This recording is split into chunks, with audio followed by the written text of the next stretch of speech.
Na verdade, essa questão da bênção, do devocional, ela deveria ser 30%. Eu acredito que 70% deveria ser a escatologia bíblica, a preparação para o tempo do fim. Só que a escatologia não dá dízimo, a escatologia não dá oferta.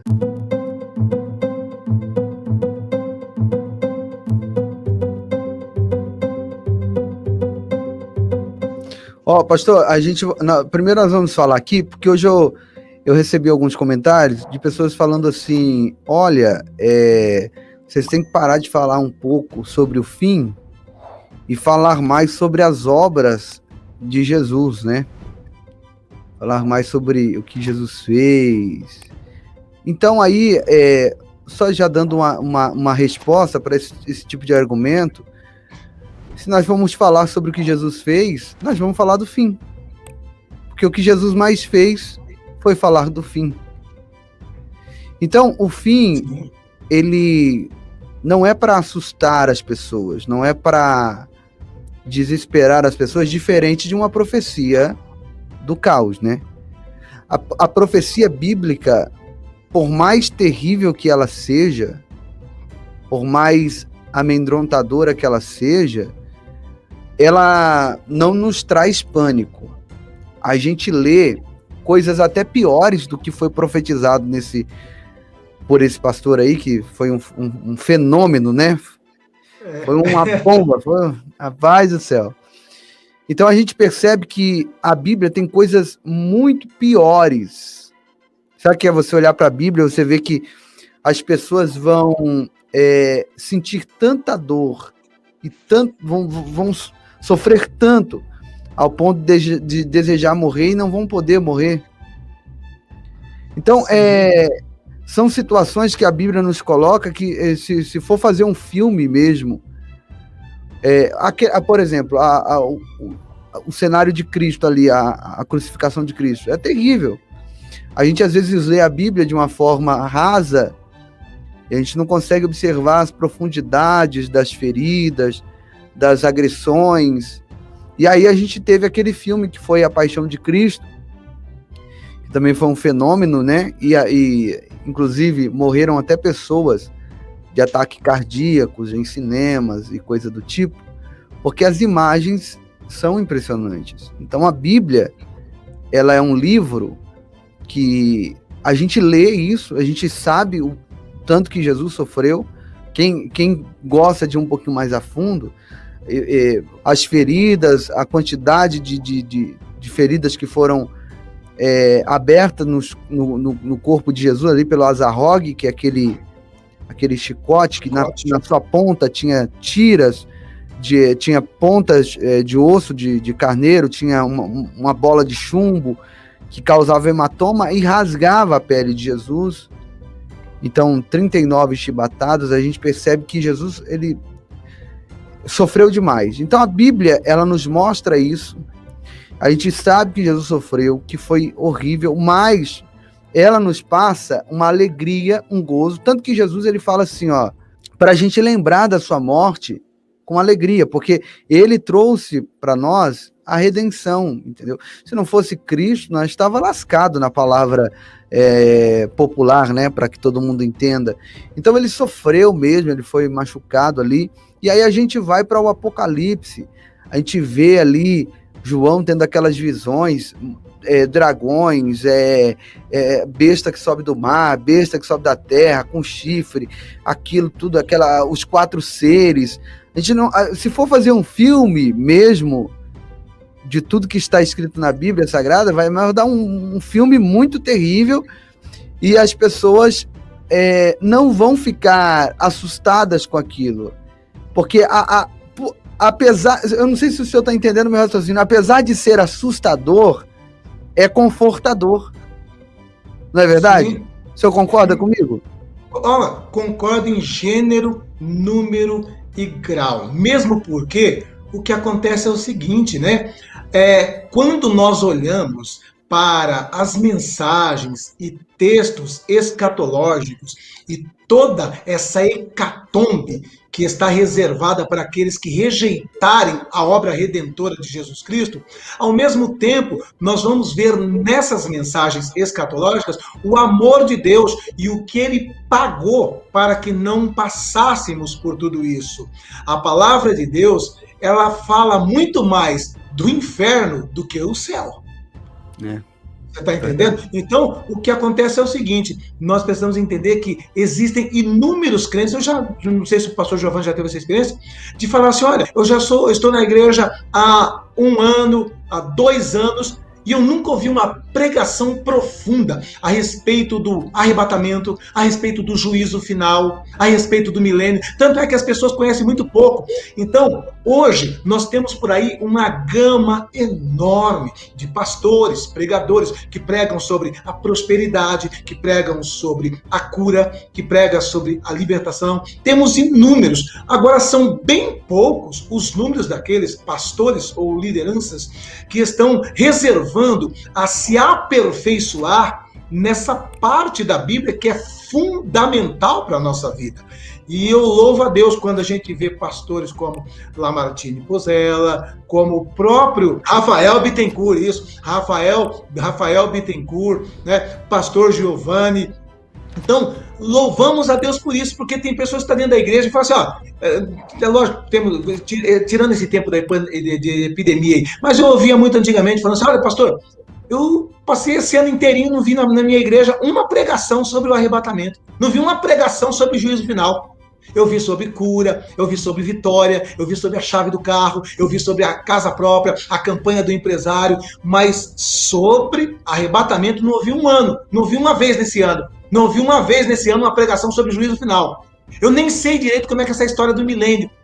Eu nem sei direito como é que é esse esquema da grande tribulação. Por quê? Está 1 ano na igreja e passou 1 ano inteirinho sem ter uma pregação com esse teor. Então, Deus levanta pessoas como o pastor Giovanni, Lamartine Pozella, Rafael Bittencourt, para estar nos trazendo... José Gonçalves. para nos estar trazendo esse enriquecimento, né? E eu pessoalmente, eu gosto muito desse tema desde quando eu era criança, né? Mas o pastor Giovanni vai prosseguir aí, nos instruindo aí. Não, eu recebo muitos comentários assim, pastor, na minha igreja não prega, não se prega o apocalipse, não se prega o arrebatamento, não se prega nada disso, é só mensagens devocionais, motivacionais, pega a sua chave, pega seu carro, pega a sua casa, isso é bom, claro que é bom, eu amo pregar que Deus vai te abençoar, eu amo pregar, inclusive eu estou numa campanha lá no meu canal, se você não está participando, ainda dá tempo de você participar, uma campanha muito forte de Daniel, 21 dias do clamor de Daniel. Nós estamos orando todos os dias a oração do Salmo 91, atrelada à campanha de Daniel, pedindo para que Deus ele nos visite, nos abençoe, nos guarde. Então não é pecado você pregar que Deus tem bênção para a sua vida, porque se a gente for falar aqui sobre o quanto Deus quer nos abençoar, nós vamos ficar aqui até amanhã de manhã falando. A vontade de Deus é que nós, os pensamentos de Deus para a nossa vida é de paz, entendeu? Então, quando uma pessoa ela é abençoada financeiramente, com um casamento estável, com uma família estável, ela tem o quê? Ela tem paz, e esses são os pensamentos de Deus para nós. Mas não pode se deixar de lado, e na verdade, essa questão da bênção, do devocional, ela deveria ser 30%. E eu acredito que 70% deveria ser a escatologia bíblica, a preparação para o tempo do fim. Eu não sei o senhor aí, pastor José, mas eu recebo muito comentário assim, pastor, como eu devo me preparar para o fim? E é cristãos. E não é cristãos recente, não. É gente que está na igreja já há anos, 10, 15 anos, e ele não tem uma noção de como se preparar para o fim. O senhor recebe esse tipo de comentário aí? Com certeza, direto esse tipo de pergunta aí, principalmente quando as pessoas começam a ouvir essa mensagem, né? Que está próxima a volta de Jesus, que está próximo o governo do anticristo, que está próximo o período da grande tribulação. Aí vem esse questionamento: será que eu estou preparada para encontrar com Deus? Será que se a trombeta tocar agora eu subo? Será que eu serei arrebatado juntamente com a igreja? Por quê? Porque a pessoa não tem nem noção de como se preparar para esse instante, porque de repente ele sempre passou a vida inteira ouvindo isso aí. Não, você aceita Jesus, você vai ter carro, você vai ter casa, você vai ter emprego, você vai ser patrão e por aí vai. Não que a gente, como o pastor Giovanni já falou, não que a gente não acredita, a gente acredita. Pelo contrário, inclusive o meu ministério, a maior parte do meu ministério, eu sempre atuei na área de libertação e cura divina. Por que eu atuei na área de libertação e cura divina? Porque eu fui uma pessoa que vivi 12 anos enterrado na cocaína, na maconha, no cigarro e na bebida alcoólica. A minha mãe era líder do círculo de oração, nessa igreja que a pastora, que a missionária Cristina Maranhão congrega hoje, que ela é missionária lá. Minha mãe era líder de círculo de oração na igreja onde congrega a missionária Cristina Maranhão. Meu avô era pastor naquela igreja, sabe? E eu, enterrado na cocaína, na maconha, no cigarro e na bebida alcoólica. E por 12 anos, minha mãe orou e clamou por mim como líder de círculo de oração. E Deus ouviu o clamor dela. E quando eu fui liberto, eu não passei nem um dia, pastor Giovanni, numa clínica de recuperação. Deus me libertou da noite pro dia, no sentido literal, tá? Não é figurado, não. Deus me libertou da noite pro dia, de todos esses vícios, sem ficar internado um dia na clínica de recuperação. E por conta disso, o meu ministério já iniciou atuando na área de libertação e de cura divina. Trabalhei por 12 anos ali naquela igreja que a pastora na missionária Cristina Maranhão congrega. Por 12 anos eu dirigi ali um trabalho de cura e de libertação.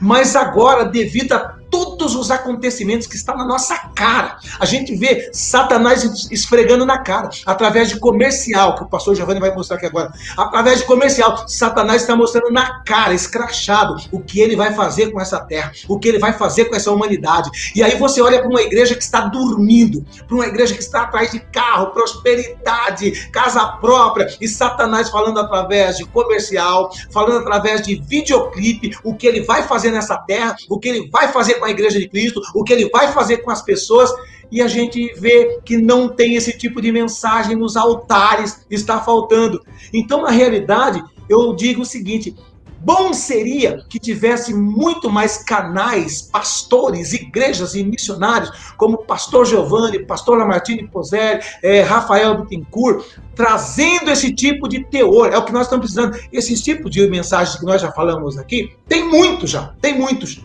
Agora nós precisamos de outros que venham trazer essa mensagem de alerta. Ou seja, seria a mensagem do atalaia. O atalaia, ele ficava na onde? Na torre de vigília. E ele tinha uma visão muito ampla de onde o inimigo já estava vindo ao longe, para alertar o exército aqui. Olha, eu estou vendo aqui, está vindo aí um grande exército contra nós, se preparem para a batalha. E essa era a função do atalaia. Então, Deus tem levantado pastor Giovanni, pastor Lamartine Pozzelli, pastor Rafael Bittencourt, tem colocado como torres de vigília, como atalaia, para estar gritando no teu ouvido todos os dias: olha o que Satanás está fazendo aqui, olha aqui, mostrando escrachadamente, e vocês não estão vendo. Vocês vão ver agora com o que o pastor Giovanni vai mostrar para vocês. É verdade. Isso aí é muito sério, porque como o Rafael disse ontem, o Rafael Bittencourt falou ontem lá no meu canal, as pessoas, elas são atraídas por duas coisas, né? Ou pelo medo, ou pela prosperidade. Então, pessoas que vão para a igreja por esses dois motivos, elas nunca vão conhecer a Deus verdadeiramente. E a maioria dos pastores ou falsos mestres, eles sabem disso. E é por isso que a mensagem mais pregada nos altares são essas. Não é uma mensagem de confronto, porque sabe que se ele confrontar, o cara vai vazar embora. Porque a maioria das pessoas, você pode fazer um teste. Você pega, eu sou pastor de igreja e falo isso com propriedade. olha, hoje é culto de ensino, quem vai pregar aqui é o obreiro aqui da igreja, o irmão X ali, beleza. Aí você pega amanhã e fala, ó, hoje nós vamos começar a campanha, quem vai pregar é o irmão lá de São Paulo. Ó, a igreja enche. Na terça de ensino, que é o obreiro da igreja ali, que vai falar sobre o arrebatamento, sobre a escatologia, o povo não vai ninguém. Mas na outra terça, que é campanha, e vai vir o pregador de fora, a igreja enche. Por quê? Porque a maioria das pessoas também, o povo também não ajuda. Agora, nesse último tempo, é que um grande número de pessoas estão se interessando mais pela escatologia bíblica. Esse assunto tem sido muito procurado aqui no YouTube, é por isso que Lamartine Pozella já passou de 1 milhão, Antônio Júnior é o maior canal cristão, escatológico também, dessa plataforma. Nós vemos o Vagnão em uma alta crescente, né? O meu canal, graças a Deus, também está em uma crescente legal. O canal do Rafael também, o seu canal, o canal do Pastor Josué também está em uma crescente. Por quê? Porque as pessoas elas começam a procurar aquilo que a igreja dela não fornece, aquilo que a igreja dela, o alimento que ela deveria. De fato, esse alimento é errado a gente pregar aqui no YouTube? Não é errado. Mas o essencial era essa pessoa ser discipulada pelo seu pastor. Só que a escatologia não dá dízimo. A escatologia não dá oferta. Né?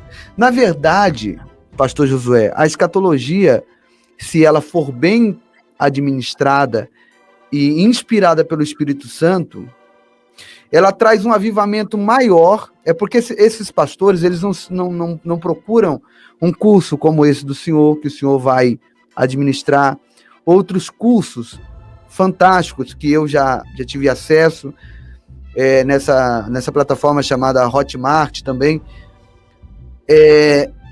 Eles preferem ficar no raso ali e eles não procuram se aprofundar, então aí tem medo de falar sobre a escatologia e falar besteira. Mas se a escatologia ela for pregada em um congresso, eu já vi congresso, festa, a igreja lotada, o pastor desceu o bordume na escatologia, no Apocalipse, se arrependa, e a igreja ser cheia do poder de Deus, e até pessoas serem curadas, porque acontece um avivamento extraordinário quando a escatologia ela é bem administrada, bem pregada, inspirada pelo Espírito Santo. Irmão, não tem para ninguém. Verdade. Não tem devocional, sabe? Não tem pega a chave do carro, pega a chave da casa. A pessoa sai dali do culto com desejo de mudança. Ela sai daquele culto com desejo de ser transformada pelo poder de Deus através daquela palavra. Porque, na verdade, a mensagem de Cristo, ela era assim, ela era confrontadora. Um dia, Jesus estava pegando meio pesado, e o povo estava indo embora. Principalmente aqueles que faziam parte dos 70 discípulos de Jesus, eles que experimentaram do poder de Deus, isso é muito sério. Eles experimentaram do poder de Jesus, curando pessoas e expulsando demônios. Então nós não estamos falando de quem não teve acesso direto a Jesus, nós estamos falando daqueles que andavam com Jesus e que lá no capítulo 10, Jesus deu uma missão para eles e eles ficaram maravilhados com o poder de Jesus. Agora lá na frente, Jesus está pregando e esses 70 estão saindo. Aí Pedro chegou, os discípulos chegou, Jesus disse, ô Jesus, ô mestre, vem cá, vai devagar aí, que o pessoal está indo embora. Se eu puder maneirar um pouco aí no sermão, a turma está indo embora aí, o pessoal está indo embora. Jesus olhou para Pedro e disse, vai junto, quer ir? Pode ir também, não tem problema. Aí Pedro olhou para Jesus e disse aqui para ele, para onde irei eu? Para onde iremos nós, se só o Senhor tem a palavra da vida eterna? Glória a Deus. Então Jesus, ele confrontava, e quando Jesus confrontava, quem não queria mudar? Quem queria os vãs prazeres, viver à la vontade, vazava mesmo. Mas quem queria um compromisso com Deus, falaria o que Pedro falou, para onde iremos nós? Então, hoje as igrejas, infelizmente, Eu não vou citar nome de congresso aqui, mas tem um monte de congresso aí no Brasilzão aí, que é gente, mas que não acaba mais. Só que é só gente ali pulando, gritando, aquele evangelho light, não tem esse confronto, entendeu? Aí sai dali, daquela euforia, daquela alegria, e vai continuar na mesma vida. Vai continuar fazendo as mesmas coisas, não há uma mudança, não há uma transformação. Então, esse não é o evangelho de Jesus. O evangelho de Jesus tem que ter mudança, tem que ter quebrantamento, tem que ter transformação. Eu estou sentindo a presença de Deus aqui já, porque essa é a palavra, essa é a mensagem da cruz, essa é a mensagem do evangelho. Então, poxa, continua, pastor Josué, continua... Se estiver me ouvindo aí, Vagnão, Rafael, continua Lamartine, continua Antônio Júnior, continua Robson, continua. Vocês foram chamados para despertar, para trazer aquilo que o pastor de muitas pessoas não querem trazer. A verdade. Glória a Deus profunda. A verdade. A verdade. E outra coisa, né? Como nós estávamos falando, o que ocorre é o seguinte, né? Se o próprio diabo está pregando, a pregação do diabo agora é essa. A pregação do diabo agora é essa. Eu vou fazer isso. Olha, para quem não conhece, nunca ouviu falar, tem uma revista chamada The Economist. Essa revista aí, de tempos em tempos, na capa dela, pessoas que estão aí no topo do mundo, lá no topo da pirâmide mundial, e de tempos em tempos, eles vão mandando mensagens ali, dizendo o que eles vão fazer na geopolítica, o que eles vão fazer nos governos mundiais. Eles, os donos das grandes empresas, das big techs, eles estão falando através de comerciais o que estarão fazendo, o domínio mundial, estarão atuando aí de uma maneira intensa nesses últimos meses agora para implantar o grande reset, e tudo isso eles falam abertamente, estão pregando diariamente. Se eles estão pregando a respeito dessas coisas do fim, cabe a nós também pregar. E uma coisa é certa, né? A mensagem escatológica não é uma mensagem de pânico e terror. Por quê? Porque a mensagem escatológica, ela fala do triunfo da igreja em Jesus.